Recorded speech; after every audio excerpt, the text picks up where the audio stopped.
And welcome back to the guide. Next up in the series, we'll be taking a look at pole jumping for red coins in dire docks. This star could be pretty challenging for a couple of different reasons, actually.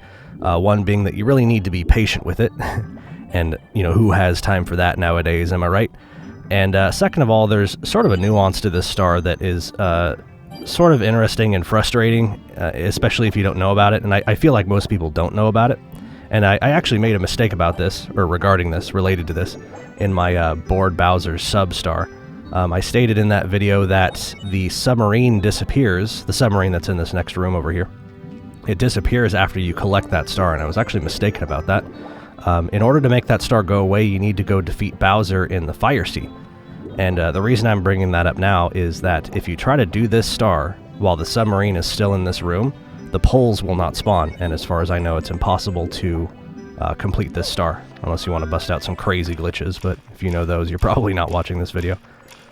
So yeah, if you're pulling your hair out trying to figure out how to make the poles spawn, like you're looking for a switch or something, you never actually had a chance from the beginning, you need to go defeat Bowser in the Fire Sea. And I don't really need to talk about that anymore, it's just that I find it frustrating because I really like to do the stars in order. That's just the OCD in me. You know, I feel like dire docks takes place before Bowser in the Fire Sea, so I want to complete all the stars and move on in order. So anyway, so here we are at the poles now. That first pole there was pretty easy.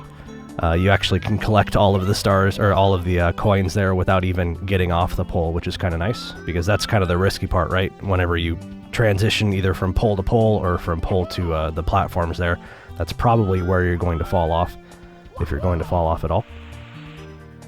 Here we are doing some pole-to-pole stuff. Probably goes without saying, but if you're having trouble with this, make sure you wait for them to come to a stop before trying to jump between them. When they, at least those ones there, when they come to a stop, they're usually pretty close together, and it's pretty easy to make those jumps. As long as you're not trying to do it too early or too late or whatever. And here I'm going to be kind of cheeky, and I'm going to try to skip some of these poles. And that first half went pretty well. And then I was going to try to jump all the way over to the second platform, and that didn't work out. Remember what I said about being patient? I actually think you can make that jump. I think I've done it before, but I was too high up on the pole, and when I jumped, I bonked my head on the ceiling of the level there. And that's actually kind of an important point. If you want to get more distance on your jumps, make sure you're jumping from lower on the pole. If you're above the halfway point, and you jump or so around the halfway point, you'll actually hit your head, and I think you lose a lot of the distance on your jump. Having said that, you really don't need to jump very far unless you're doing stupid shortcuts like I was. Anyway, though, this is probably the last tricky jump here. These last pair of poles, they move different distances, which means that the timing and like how they move together sort of is constantly changing. So depending on when you get here, you might have to wait a few cycles for them to sort of line up in a way that you can work with. And there we go, collecting the 8th red coin there, and our clip spawns us the star, which sort of spawns somewhat close to where you start jumping to the poles, like after the staircase over there. And at this point, you can just, hop off and then just go back to the beginning. But those 2 poles back there sort of lined up, and I just sort of went for it.